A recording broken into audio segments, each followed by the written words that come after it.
Bonjour,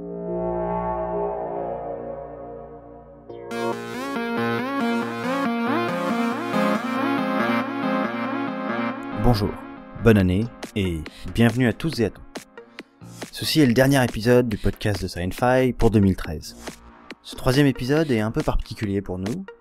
Non seulement l'audio documentaire de la Terre à la Lune touche à sa fin, mais aussi, en 2014, nous allons opérer des petits changements au podcast. Changements qui seront visibles dès l'épisode 4.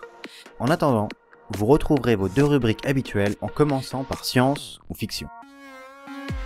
S'il est une controverse qui persiste dans le monde de l'archéologie, c'est bien celle de la faculté de la parole et du langage chez notre cousin, l'homme de Néandertal. La nature des relations entre les deux espèces sont déjà peu évidentes à mettre en lumière, mais celle de la communication orale est bien plus compliquée puisqu'elle ne laisse aucune trace archéologique. En 1989, toutefois, en Israël, a été découvert un hyoïde néandertalien qui a alimenté cette controverse. L'hyoïde est en fait un os situé dans la gorge, juste en dessous de la mâchoire. Ces protubérances, qui sont en fait des extrémités en forme de corne, donnent la pomme d'Adam. L'os hyoïde sert principalement d'attachement et permet une plus grande liberté de mouvement à la langue et au pharynx, d'où son importance dans la production de sons et donc son importance dans le langage. Toutefois, de nombreuses espèces possèdent un os hyoïde, mais aucune, à notre connaissance, ne possède un langage évolué et complexe. Ce n'est donc pas tant la présence de l'os que sa forme spécifique chez les humains qui lui donne ce rôle dans la parole. L'hyoïde retrouvé en Israël a finalement été étudié et l'approche utilisée est très intéressante. Après une analyse morphométrique, c'est-à-dire une analyse de la forme, qui révèle que l'os néandertalien est très similaire au nôtre, ils ont tenté de chercher les traces d'usure mécanique et de stress, ainsi que les traces d'ossification. Ainsi, avec ces données, nous pouvons induire quel type de mouvement musculaire, autre que la mastication, cet os hyoïde subissait de manière répétitive. Cela revient à poser la question, est-ce que cet os aurait-il pu servir dans la production de sons articulés ? Voit-on les marques physiques des forces et des stress associés aux mouvements qui produisent la parole ? Là aussi, les chercheurs ont trouvé que les modifications mécaniques sur l'hyoïde néandertalien sont elles aussi similaires à celles d'Homo sapiens. La possibilité ne prouve pas qu'en réalité il parlait, comme nous le ferions. Mais les auteurs objectent, à juste titre, que conjugué à des preuves d'activité à caractère symbolique, telles que la représentation d'animaux sur les parois des cavernes, cela rend la chose concevable. Cela est bien entendu attempéré par le fait que cette trouvaille ne s'est faite que sur un seul spécimen. Bref, un langage complexe chez Homo neanderthalensis, science ou fiction. Une question passionnante mais encore irrésolue. Interrogeons le présent un moment. Il semblerait que les grands explorateurs du XXIe siècle aient définitivement adopté la casquette de scientifique. En effet, un consortium de chercheurs a découvert une nouvelle espèce. Cette trouvaille est d'autant plus exceptionnelle qu'elle s'est faite au pôle Sud en utilisant un engin robotisé et télécommandé pour plonger dans l'eau gelée où aucun humain ne pourrait survivre. Le robot, nommé engin submersible, capable de navigation et d'imagerie sous la glace, CINI en anglais, a pu se mouvoir sous l'épaisse couche de glace de la banquise, par là même repoussant un peu plus loin les frontières des mondes explorés. C'est là qu'ils ont découvert une bizarrerie de la nature. Des anémones de mer poussant la tête en bas, leur corps ancré dans la glace.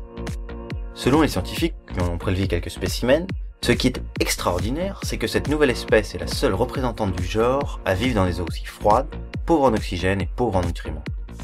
Selon leurs premières analyses, l'espèce Edwardsiella andrilae ne montre aucune adaptation particulière à ce milieu hostile. Comme quoi, la science rejoint la fiction et l'ère des grandes découvertes n'est pas terminée. Des animaux vivant à même la banquise, tête en bas, baignant dans une eau glacée, c'est possible. Et maintenant, je vous laisse avec Hans pour la rubrique Sci-Fi et la dernière partie de l'audio docu. Bonjour et bienvenue à tous pour ce troisième et penultième épisode de notre audio docu sur le voyage vers la Lune. Précédemment, nous avons traité, après une brève introduction, la phase du rêve, de l'imaginaire. Après cette période durant laquelle atteindre la Lune n'était que le fantasme d'artistes et de scientifiques, rêvant d'atteindre l'astroforme circulaire et aux couleurs changeantes, faute de pouvoir le conquérir. C'est vers la fin du 19e siècle que les moyens de concrétiser ce rêve prennent forme et que les bases de l'aérospatiale s'esquissent. L'ère de la révolution industrielle obscurcit le ciel tout autant qu'il enfume les esprits et enflamme les désirs de grandeur. Il devient possible d'imaginer et de voir s'achever la construction de structures et de machines gigantesques en moins d'une vie. Des cathédrales de métal s'élèvent du sol et l'impossible du siècle précédent devient réalité. Atteindre la Lune semble à portée de bras, voire de doigts.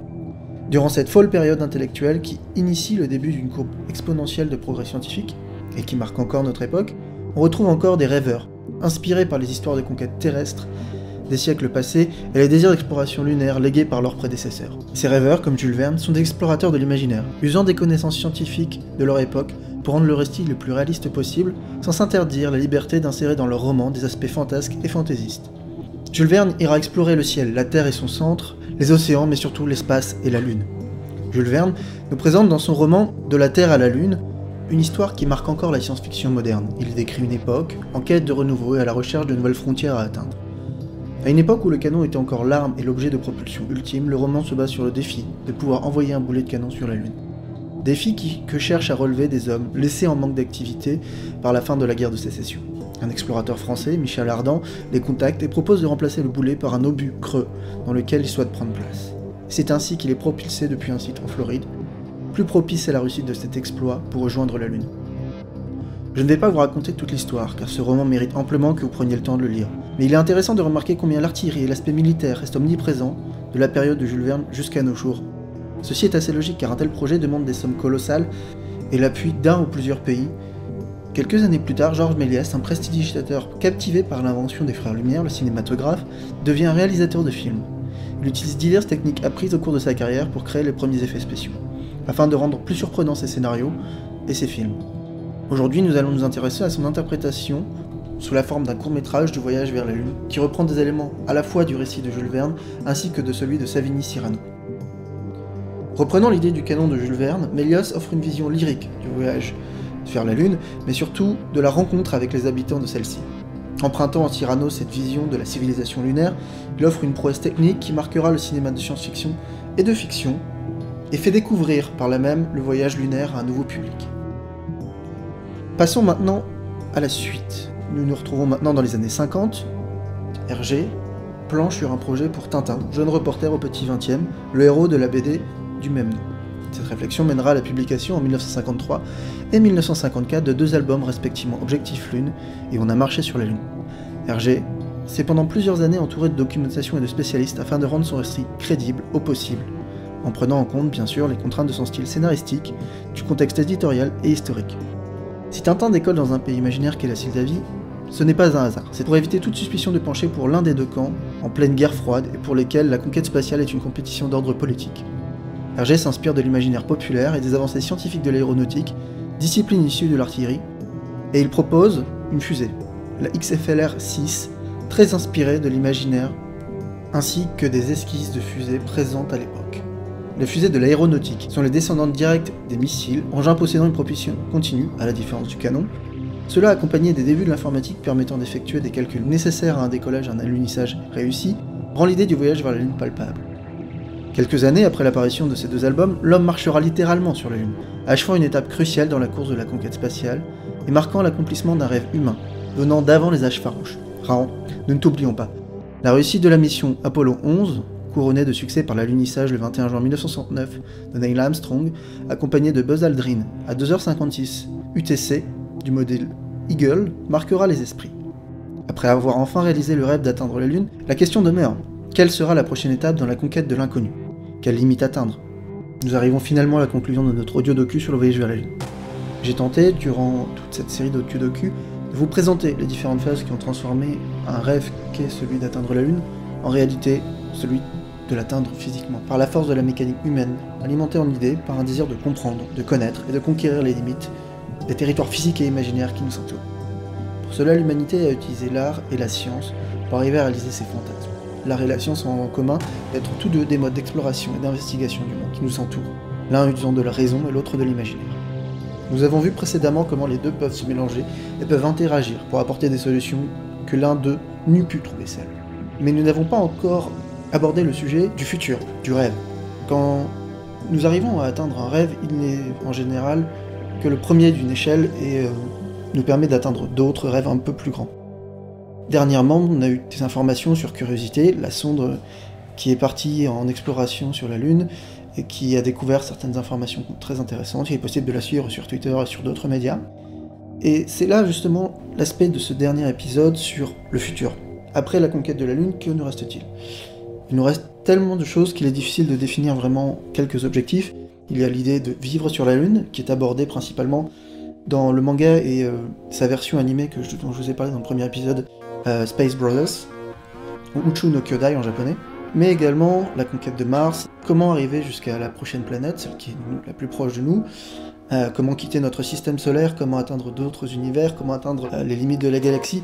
Il existe autant de territoires à envisager qu'il existe de possibilités à imaginer. Tant que l'esprit humain sera capable d'atteindre ses propres limites et de les dépasser, il y aura toujours quelque chose à aller chercher, toujours un infini, une réalité au-delà de ce que l'on sait. Pour reprendre cette expression du Roi Lion, regarde au-delà de ce que tu vois. Ce que je veux que vous reteniez finalement de cette série, c'est que on peut se donner des buts imaginaires, tels que la conquête spatiale, et être conscient de l'impossibilité actuelle de le faire. Mais il est possible aussi de se donner les moyens. Et la science, autant que la littérature, autant que toutes les œuvres, les formes d'art, peuvent interagir ensemble pour tenter de caresser puis de saisir ce rêve et de littéralement le transformer en réalité. Et c'était là le point important finalement de toute cette série sur la Lune. C'était là ce qui nous intéressait dans Voyage vers la Lune, c'était vraiment ce côté de transition entre une phase de rêve, une phase de réalité. Et une fois qu'il y a eu cet accomplissement entre le rêve et la réalité, la création d'un nouveau rêve, la création d'un nouvel objectif, d'un nouveau cap. Et c'est, à mon avis, ce qui marque finalement Sci-Fi. Merci de nous avoir suivis jusque-là, et à bientôt pour l'année prochaine pour de nouvelles surprises. Adrien, c'est à ton tour. Merci Hans. Nous sommes donc au dernier podcast de l'année 2013. Nous pouvons donc officiellement passer en 2014. Tous nos vœux de bonheur et de réussite vous accompagnent. Comme d'habitude, n'hésitez pas à nous laisser vos suggestions et vos commentaires sur le blog ou sur Twitter. A très bientôt sur Sci-Fi, où on explore le passé, on interroge le présent et on rêve le futur.